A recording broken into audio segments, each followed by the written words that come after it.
Did you know in the books, Viserys really undermined the strength of House Targaryen while king?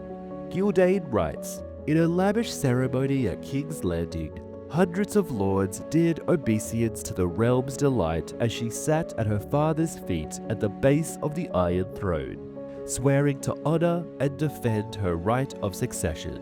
Prince Daemon was not amongst them, however. Furious at the king's decree, the prince quit King's Landing, resigning from the city watch.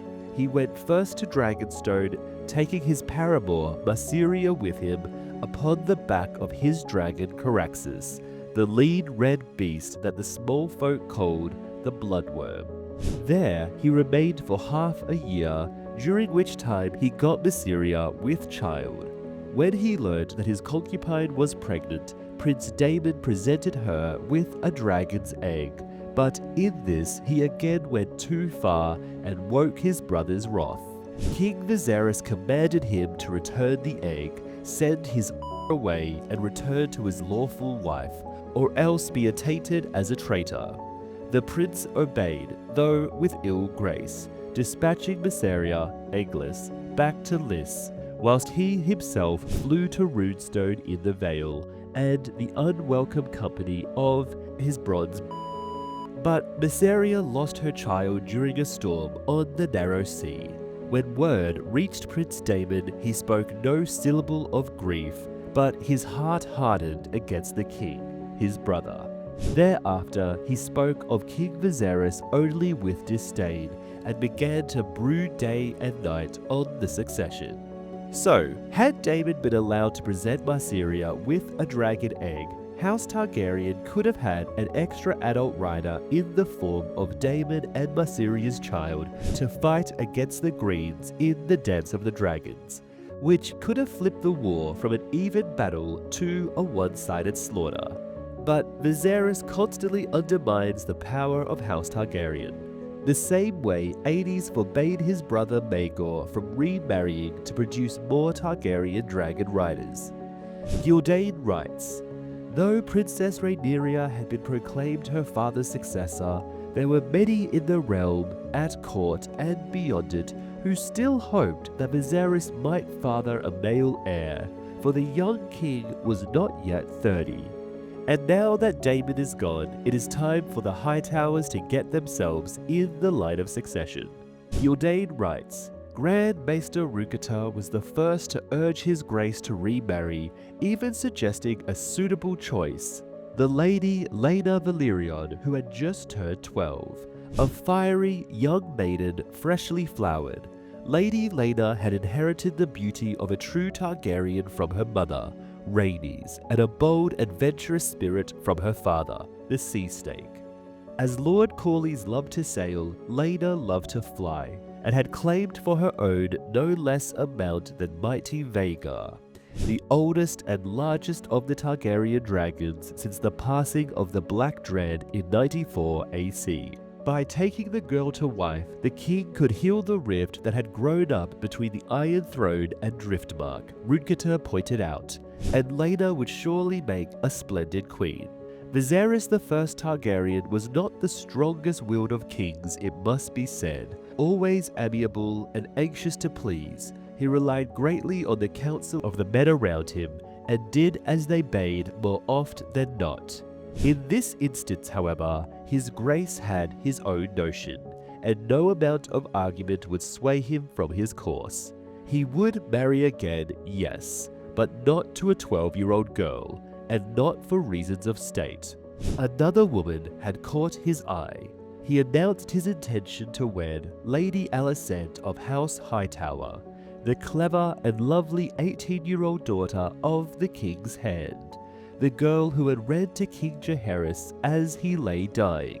The Hightowers of Oldtown were an ancient and noble family of impeccable lineage. There could be no possible objection to the king's choice of bride. This was definitely Viserys falling for psychological reactance, because what 30-year-old man would want to marry a 12-year-old girl? So, the Maesters, Lionel and Otto, pressed Viserys hard to marry Laena since it made so much sense on paper, But clearly Viserys would want an alternative, and this would force him to look around the court and see who else was available. And what do you know? The only other woman at hand suitable for marriage was Lady Alicent, who also took care of Viserys' grandfather Jaehaerys that he even mistook for her Sarah, indicating Alicent has silvery hair and was there when he died. Maybe by putting a pillow on his head because she was tired of bathing a 90-year-old man. Gildane writes, "Even so, there were those who murmured that the hand had risen above himself, that he had brought his daughter to court with this in mind. A few even cast doubt on Lady Alicent's virtue, suggesting she had welcomed King Viserys into her bed even before Queen Aemma's death. These calumnies were never proved, though Mushroom repeated them in his testimony and goes so far as to claim that reading was not the only service Lady Alicent performed for the old king in his bedchamber. In the Vale, Prince Daemon reportedly whipped the serving man who brought the news to him within an inch of his life. This was why they waited until Daemon was exiled to the Vale, and not immediately after Aemma's death to pressure Viserys to remarry." Gildane writes, "Nor was the sea snake pleased when word reached Driftmark. House Valyrion had been passed over once again. His daughter Laena scorned, just as his son Lenore had been scorned by the Great Council and his wife by the old king back in 92 AC. Only Lady Laena herself seemed untroubled. Her ladyship shows far more interest in flying than in boys," the Maester at High Tone wrote to the Citadel. When King Viserys took Alicent Hightower to wife in 106 AC, House Valyrion was notable for its absence. Princess Rhaenyra poured for her stepmother at the feast, and Queen Alicent kissed her and named her daughter. The princess was amongst the women who disrobed the king and delivered him to the bedchamber of his bride. Laughter and love ruled the Red Keep that night. So this is the event that caused the Dance of the Dragons, and instead Gildane talks about just how nice it was and that nothing bad came from Viserys' marriage to Alicent, except for the obvious downfall of House Targaryen and all its dragons. Also, Rhaenyra was 9 here and didn't realize her stepmother was planning to have her children usurp Rhaenyra's claim to the Iron Throne. Obviously, the show had Rhaenyra and Alicent be the same age, which gives Alicent and Rhaenyra a real friends to enemies storyline, whereas in the book it's more an evil stepmother and a rebellious teen. Gildane writes, "Whilst across Blackwater Bay, Lord Corlys the Sea Snake welcomed the king's brother, Prince Daemon, to a war council. The prince had suffered all he could stand of the Vale of Arryn, Runestone, and his lady wife. Dark Sister was made for nobler tasks than slaughtering sheep. He is reported to have told the Lord of the Tides, she has a thirst for blood. But it was not rebellion that the prince had in mind. He saw another path to power. Lysmere and Tyrosh had made common cause in a war against Volantis. After winning, the 3 victorious cities formed the Triarchy and swept over the Stepstones with their combined armies and fleets under the command of Cragg's Crabfeeder when he staked out hundreds of captured pirates on the wet sands to drown beneath the rising tide. The conquest and annexation of the Stepstones at first was met with only approval from the lords of Westeros. However, Craggas and his Lysanne and Tyroshi co-admirals seemed to be vying with each other to see who was the greediest. The initial toll to pass through kept getting raised, again and again, and soon becoming so expensive that merchants who had once paid gladly now sought to slip past the galleys of the Triarchy as once they had the pirates. Of all the lords of Westeros, none suffered so much from these practices as Lord Corlys Velaryon, Lord of the Tides, whose fleets had made him as wealthy and powerful as any man in the 7 kingdoms. So right now, Daemon has no political allies or wealth. His wife hates him and all he has is a dragon.